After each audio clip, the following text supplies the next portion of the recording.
Mobile phones آج کل ہر انسان کی ضرورت بن گئے ہیں، چاہے کوئی چھوٹی عمر کا ہو یا بڑی عمر کا۔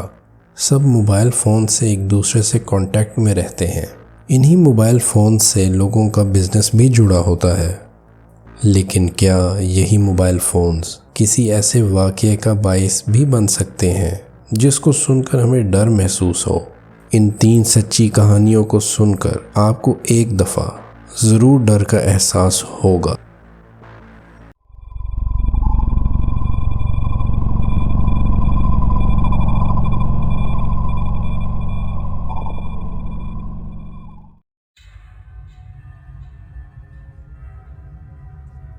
یہ واقعہ تقریباً 2012 کا ہے۔ اس وقت میں چھوٹا تھا۔ میری سالگرہ پر مجھے میرے پیرنٹس نے ایک بالکل نیا iPhone 5 تحفے میں دیا تھا۔ یہ میرے لیے آج تک کا سب سے بہترین تحفہ تھا اور میری خوشی کی کوئی حد نہیں تھی۔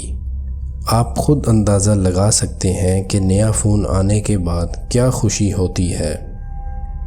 میں نے فون آن کر کے اس کو دیکھنا شروع کر دیا اور ساتھ ہی اپلیکیشنز بھی ڈاؤن لوڈنگ پر لگا دیں۔ اس وقت کی مشہور اپلیکیشنز جن میں سوشل میڈیا اور گیمز کی اپلیکیشنز تھیں میں نے ڈاؤن لوڈ کی۔ میں نے کچھ عرصہ پہلے ہی سوشل میڈیا کا استعمال کرنا شروع کیا تھا۔ میں ایک طرح سے سوشل میڈیا ایپس کا نیا یوزر تھا۔ میں نے اپنے اکاؤنٹس فیس بک، اسنیپ چیٹ اور انسٹاگرام پر بنائے تھے۔ جو لوگ یہ کہانی سن رہے ہیں انہیں اندازہ ہوگا کہ اس دور میں ایک بہت مشہور چیٹنگ اپلیکیشن کک کے نام سے ہوتی تھی۔ میں نے اسے بھی ڈاؤن لوڈ کیا تھا اپنے دوستوں اور فیملی سے کانٹیکٹ میں رہنے کے لیے۔ مجھے یہ اس لیے بھی پسند تھی کیونکہ اس میں ڈائریکٹ میسیج ہو جاتے تھے جو اس وقت اسنیپ چیٹ اور انسٹاگرام میں نہیں ہوتے تھے۔ مجھے گفٹ ملے 1 ہفتہ ہو گیا تھا۔ میں زیادہ ٹائم فون پر ہی رہتا تھا۔ میری ان دنوں اسکول سے چھٹیاں بھی تھیں جس کی وجہ سے میں اتنا فون میں مگن رہتا تھا۔ ایک رات مجھے ایک انجانے یوزر نیم سے کک پر میسیج آیا۔ اس کا یوزر نیم مجھے یاد نہیں، لیکن پروفائل کی تصویر ایک گاڑی کی لگی ہوئی تھی۔ میسیج میں ہائے لکھا تھا اور اس نے اپنا نام ڈیوڈ بتایا تھا۔ میں اس ٹائم بور ہو رہا تھا اور کک میں آپ کو کوئی بھی میسیج بھیج سکتا تھا۔ میں ویسے بھی نیا سوشل میڈیا اور انٹرنیٹ یوزر تھا تو اس وجہ سے میں نے اتنی احتیاط نہیں کی۔ میں نے سوچا کہ کیوں نہ جواب دے دوں۔ میں نے جواب دے دیا اور ہم بات کرنے لگ گئے۔ مجھے یاد ہے کہ میں اور ڈیوڈ 3 دن تک مختلف وقت میں بات کرتے رہے۔ پھر اچانک سے اس نے پوچھا کہ کیا وہ میرے گھر آ سکتا ہے مجھ سے ملنے۔ میں نے کہا نہیں، کیونکہ میں نے سوچا کہ مجھے اس کا سچ میں پتہ بھی نہیں تھا کہ وہ میرا کوئی اصلیت میں جاننے والا ہے بھی کہ نہیں، اور ساتھ ہی کہ وہ کس جگہ پر رہتا ہے اس کا بھی مجھے پتہ نہیں تھا۔ اس کا فوراً جواب آیا کہ میں تمہارے قریب ہی رہتا ہوں اور جب کہو گے میں ملنے آ جاؤں گا۔ میں سوچ میں پڑ گیا کہ وہ کیسے جانتا ہے کہ میں کہاں رہتا ہوں، اور میں نے اپنی کک کی پروفائل پر کوئی تصویر بھی نہیں لگائی ہوئی تھی۔ میں اب ڈر گیا تھا کہ اگر میرا کوئی دوست پرینک نہیں کر رہا تو یہ شخص سچ میں کون ہے۔ میں نے مزید کوئی جواب نہ دیا اور سوچا کہ آگے بھی کوئی میسیج کا جواب نہیں دوں گا۔ میں نے اس کو چھوڑ کر دوستوں سے باتیں کرنا شروع کر دیں۔ 2 دن کے بعد ڈیوڈ کا دوبارہ میسیج آیا۔ پہلے میسیج میں یہ پوچھا کہ میں کیا کر رہا ہوں، اور پھر اس نے وہی کہا کہ میں ملنا چاہتا ہوں۔ میں نے اس بار بالکل کوئی جواب نہیں دیا۔ میں نے سوچا کہ اس کو بالکل چھوڑ دیتا ہوں تاکہ وہ میسیج کرنا بند کر دے، مگر میرا یہ خیال غلط نکلا۔ اس رات کو میں دیر تک اپنا فون یوز کر رہا تھا کیونکہ اگلے دن اسکول بھی بند تھا، جس کی وجہ سے میں کافی لیٹ تک جاگ رہا تھا۔ تقریباً رات کے 1 بجے مجھے ڈیوڈ کا میسیج آیا۔ میں نے میسیج کھول کر دیکھا تو اس میں لکھا تھا کہ وہ میرے گھر کے باہر کھڑا ہے اور ملنا چاہتا ہے۔ میں نے سوچا کہ یہ اچھا مذاق کر رہا ہے اور یہ کیا واقعی ایسے آ بھی سکتا ہے۔ میں نے اسے کوئی رپلائی نہیں دیا۔ 2 منٹ بعد اس کا دوبارہ میسیج آیا کہ وہ باہر کھڑا ہے اور ملنا چاہتا ہے۔ میں نے اسے میسیج کیا کہ مجھے اس بات پر یقین نہیں آ رہا۔ میرا کمرہ گراؤنڈ فلور پر تھا۔ اچانک سے میرے کمرے کی کھڑکی پر دستک ہوئی۔ کھڑکی میں نے پردے سے بند کی ہوئی تھی۔ میں نے چھپ کر دیکھا اور میرے منہ سے چیخ نکلتے ہوئے رہ گئی۔ کھڑکی میں ایک بڑی عمر کا آدمی تھا۔ اس کی ہائٹ کافی زیادہ تھی اور ویٹ بھی۔ میں نے اسے میسیج کیا کہ وہ یہاں سے چلا جائے، مگر اس نے جواب نہ دیا اور دوبارہ سے کھڑکی بجا دی۔ میں نے دوبارہ چھپ کر دیکھا اور اس بار اس نے مجھے دیکھ لیا اور ہاتھ ہلایا۔ میں جلدی سے اپنے پیرنٹس کے کمرے میں بھاگا اور انہیں جگایا۔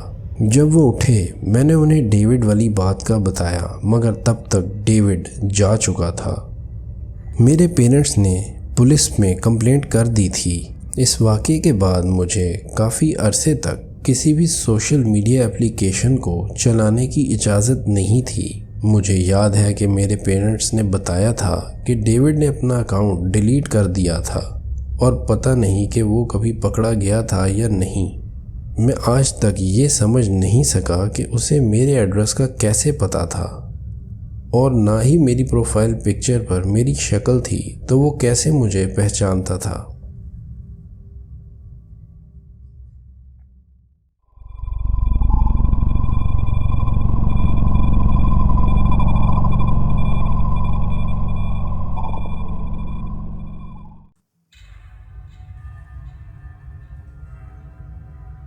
یہ کہانی 2 سال پہلے کی ہے، جب میں نے اپنا موبائل بیچا تھا۔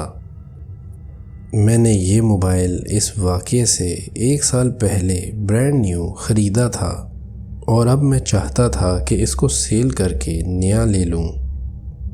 مجھے نیا موبائل اس لیے چاہیے تھا کہ ہر نئے ماڈل میں نئے سے نئے فیچرز آ رہے تھے۔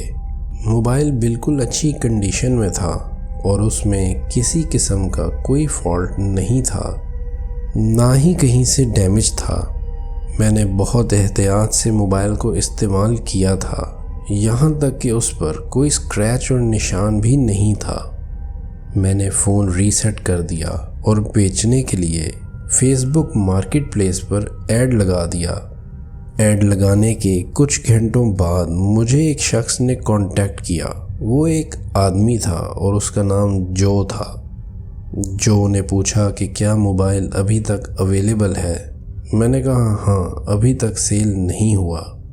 اس نے میرے ساتھ تھوڑی قیمت پر بات کی جو ہم نے آپس میں ڈیسائیڈ کر لی۔ ہم نے ایک ہوٹل کے باہر ملنے کا پلان بنایا جو جگہ دونوں کے لیے قریب تھی۔ جو کا کہنا تھا کہ وہ کیش آتے ہوئے اپنے ساتھ لیتا آئے گا۔ کچھ گھنٹوں بعد ہم دونوں جگہ پر پہنچ گئے۔ جو اور میری بات آرام سے اور بہت دوستانہ انداز میں ہو گئی۔ میں نے اسے فون کی کنڈیشن اور ایکسیسریز بھی دکھائیں۔ اس نے اپنی سم اسی وقت اس میں ڈال دی اور کیش پکڑا دیا اور چلا گیا۔ میں خوش تھا کہ ڈیل بہت اچھے سے ہو گئی ہے اور مجھے جو بھی بہت خوش دکھائی دیا۔ مگر صرف 3 دن ہی گزرے ہوں گے کہ مجھے جو کا میسیج آیا۔ اس کی آواز میں بہت غصہ تھا اور وہ زور سے کہنے لگا کہ یہ موبائل ٹوٹا ہوا ہے اور میں نے اس کے ساتھ فراڈ کیا ہے۔ اس نے مجھے کہا کہ میں فوراً سے پہلے اس کے پیسے واپس کر دوں۔ میں حیران اور پریشان ہو گیا کہ یہ سارا ماجرا کیا ہے۔ میں نے اس سے کہا کہ کیا پرابلم ہے فون میں، ڈیٹیل میں سمجھاؤ، مگر وہ یہ بات بدل دیتا اور بار بار کہتا میں نے فراڈ کیا ہے اور میں اس کے پیسے واپس کر دوں۔ اس نے مجھے دھمکی دی کہ اگر میں نے اس کے پیسے واپس نہ دیے تو وہ پولیس کے پاس جائے گا۔ میں یہی کہتا رہا کہ فون میں کیا مسئلہ ہے وہ سمجھا دو تاکہ آرام سے کوئی حل نکال لیں۔ میں جانتا تھا کہ فون میں کوئی مسئلہ نہیں، پھر بھی میں نے یہ کہا۔ میں نے اسے سمجھایا کہ اس میں جو ایشوز وہ بتا رہا ہے ان میں سے ایک بھی نہیں ہے اور میں نے اس کے ساتھ کوئی فراڈ نہیں کیا۔ میں نے اس سے کہا کہ ایسا سچ میں اگر ہوتا تو میں ضرور بتا دیتا کہ یہ مسئلہ ہے فون میں، اور ساتھ ہی اس کو بیچنے سے پہلے ٹھیک کروا دیتا یا پیسے واپس دے دیتا اگر وہ ناخوش ہوتا۔ مگر اس کا یہ طریقہ فری میں فون ہتھیار لینے کا ٹھیک نہیں ہے۔ میں نے اس سے کہا کہ آج دوبارہ وہیں ملتے ہیں اور وہ مجھے وہاں پرابلم دکھا دے۔ اس پر وہ مزید غصہ ہو گیا۔ اب وہ یہ کہنے لگ پڑا کہ یہ آن بھی نہیں ہوتا اور میں اس کے پیسے فوراً سے پہلے آن لائن بھیج دوں۔ پھر اس نے ایک اکاؤنٹ نمبر بھیجا۔ مجھے یقین ہو گیا تھا کہ یہ اسکیمر ہے اور مجھ سے پیسے لینا چاہتا ہے۔ میں نے اسے کہا کہ اگر سچ میں کوئی مسئلہ ہے تو وہ مل کر دکھا دے، اور یہ بھی کہا کہ فون میں کوئی مسئلہ نہیں ہے۔ ہماری کچھ دیر بحث ہوتی رہی۔ میں یہی کہتا رہا کہ مل کر مسئلہ دکھاؤ، اور وہ یہی کہتا رہا کہ میں آن لائن پیسے بھیج دوں۔ اینڈ پر میں نے کہا کہ پیسے واپس نہیں دوں گا جب تک وہ مل کر دکھا نہ دے کہ کیا مسئلہ ہے۔ اس نے مجھے پھر کہا کہ وہ جانتا ہے کہ میں کہاں رہتا ہوں، اور اس دن فون کی ڈیل کے بعد اس نے میرا پیچھا بھی کیا تھا۔ میں اب ڈر گیا تھا اور مجھے سمجھ آ گیا تھا کہ یہ شخص خطرناک ہے۔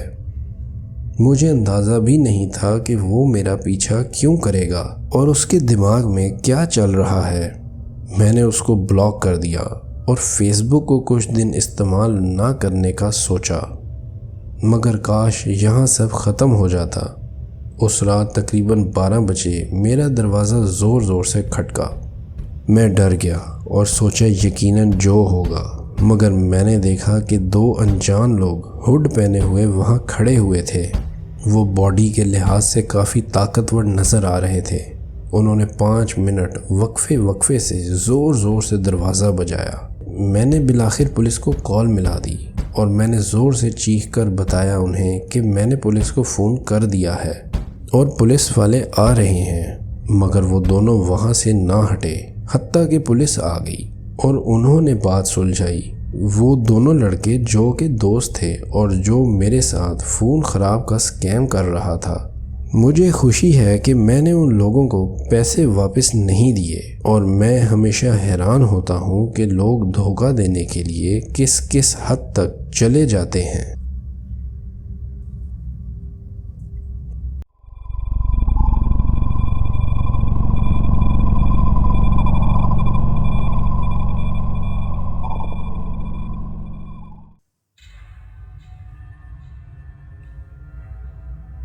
یہ واقعہ تقریباً 4 سال پہلے کا ہے۔ ان دنوں میں یونیورسٹی میں پڑھتا تھا۔ مجھے ایک نیا فون چاہیے تھا۔ میرا پرانا فون بہت خراب ہو گیا تھا۔ کبھی اس کا سپیکر تنگ کرتا تھا، کبھی چارجنگ اور کبھی کچھ۔ کئی دفعہ تو وہ بالکل چارج نہیں ہوتا تھا اور مجھے گھنٹوں اس کی چارجنگ کا انتظار رہتا تھا۔ میں ایک دفعہ مارکیٹ بھی دیکھ آیا تھا، مگر مجھے کوئی اچھا فون اپنے بجٹ میں پسند نہیں آیا تھا۔ ان دنوں میں ایک اسٹوڈنٹ تھا، تو میرے پاس سوائے پاکٹ منی کے اور پیسے نہیں ہوتے تھے جو میں نے کافی محنت سے جمع کی تھی۔ مارکیٹ والے فون مہنگے تھے۔ میں اپنی رینج میں ایک اچھا فون لینا چاہتا تھا۔ ایک دن میں نے اپنی یونیورسٹی کے ایک دوست مارٹن سے ذکر کیا کہ مجھے ایک نیا فون خریدنا ہے۔ مارٹن میرا اچھا دوست تھا۔ مارٹن نے مجھے بتایا کہ ایک لڑکا ہے جس کو وہ جانتا ہے۔ اس نے مارٹن کو بتایا تھا کہ وہ اپنا موبائل بیچنا چاہتا ہے۔ مارٹن نے بتایا وہ لڑکا یونیورسٹی کا نہیں ہے، مگر اس کے اسکول میں اس کے ساتھ پہلے پڑھتا تھا۔ مارٹن نے اس لڑکے کا نام جم بتایا۔ جم نے مارٹن کو بتایا کہ فون بہت اچھی کنڈیشن میں ہے اور بالکل نئے جیسا ہے۔ مارٹن کا کہنا تھا کہ جم نے اس کو قیمت بھی بتائی تھی، لیکن مارٹن نے جم کو بتایا تھا کہ اسے نیا فون نہیں چاہیے کیونکہ اس کے پاس اچھی کنڈیشن میں فون پہلے ہی موجود ہے۔ میں نے مارٹن سے پوچھا کہ جم نے فون کی کیا قیمت بتائی تھی۔ مارٹن نے جو قیمت مجھے بتائی وہ میری رینج میں تھی۔ مارٹن کا یہ بھی کہنا تھا کہ اسے جم نے بتایا تھا کہ فون اچھی کنڈیشن میں ہے۔ میں نے مارٹن سے کہا کہ وہ مجھے جم کا نمبر دے دے، لیکن اس نے بتایا کہ اس کے پاس نمبر نہیں ہے اور وہ اگلی بار جب بھی جم سے ملے گا میرا بتائے گا کہ مجھے وہ فون خریدنا ہے۔ کچھ دنوں بعد مارٹن نے بتایا کہ جم کے پاس فون موجود ہے اور اس نے بتایا ہے کہ وہ فون مجھے سیل کر دے گا۔ مارٹن نے میرا نمبر جم کو دے دیا تھا۔ اس کا کہنا تھا کہ جم مجھ سے خود کانٹیکٹ کرے گا۔ جم نے مجھے 2 دن بعد میسیج کیا۔ اس نے کہا کہ کیا میں فون خریدنا چاہتا ہوں۔ میں نے کہا کیوں نہیں۔ میں نے پرائس پوچھی اور وہ اتنی ہی تھی جو مارٹن نے بتائی تھی۔ جم نے بتایا کہ وہ ایک ایڈریس بھیج رہا ہے اور میں وہاں آ کر اس سے فون خرید لوں۔ اس کا کہنا تھا کہ میں رات 8 بجے کے بعد آؤں، اس وقت تک وہ فری ہوگا۔ یہ ساری بات ہماری دن میں ہوئی تھی۔ رات کو جانے سے پہلے میں نے اپنے ساتھ کیش رکھ لیا تھا۔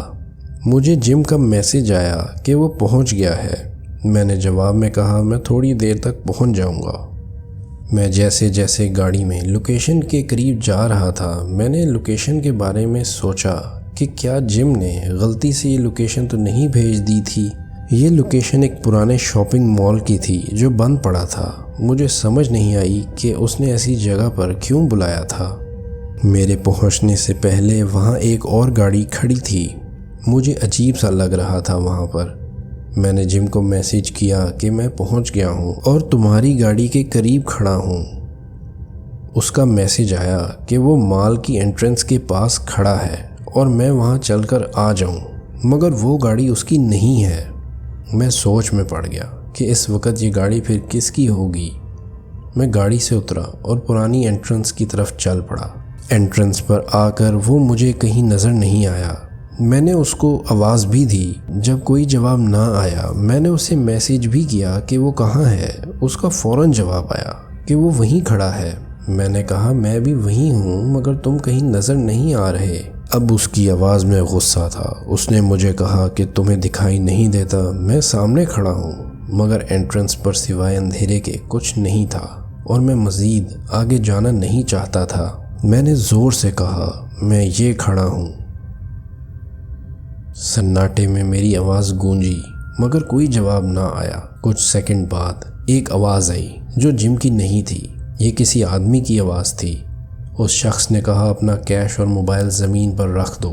میں نے حیرانی میں کہا کہ کیوں؟ اس نے کہا کہ وہ مال کے اندر سے مجھے دیکھ سکتا ہے مگر میں اس کو نہیں، اور یہ بھی اس نے کہا کہ اس کے پاس ایک گن بھی ہے۔ میں نے ادھر ادھر ڈر کر دیکھا۔ اس شخص نے زور سے کہا جو میں کہہ رہا ہوں کرو ورنہ گولی مار دوں گا۔ مجھے سمجھ نہیں آ رہی تھی کہ کیا واقعی اس شخص کے پاس گن ہوگی بھی کہ نہیں۔ یہی سوچ کر میں فوراً سے گاڑی کی طرف بھاگا۔ مجھے بس یہی ڈر تھا کہ کسی بھی وقت گولی کی آواز آئے گی، مگر میں گاڑی تک پہنچ گیا، سٹارٹ کی اور وہاں سے نکل گیا اور گھر واپس پہنچ گیا۔ میں خوش تھا کہ میں زندہ ہوں اور میرا کیش اور موبائل بھی پاس ہیں۔ اگلے دن میں مارٹن سے ملا اور اسے سارا واقعہ سنایا کہ اس کے دوست جم نے کس طرح میرے سے چوری کرنے کی کوشش کی۔ پہلے تو مارٹن کو میری بات کا یقین ہی نہ آیا، مگر بعد میں اس نے اقرار کیا کہ جم کا عجیب سا بیہیویئر ہوتا تھا اسکول کے دنوں میں بھی۔ مارٹن نے کہا کہ وہ جم کے اتنا قریب نہیں تھا جو اس کے بارے اس طرح کی حرکتوں کا پتہ ہوتا۔ ہم نے پولیس کو رپورٹ کرنے کا سوچا جو ہم نے کر دی۔ جم کو پولیس نے اس واقعے کے لیے گرفتار کر لیا تھا اور میں نے کچھ دنوں بعد مارکیٹ سے نیا فون خرید لیا تھا۔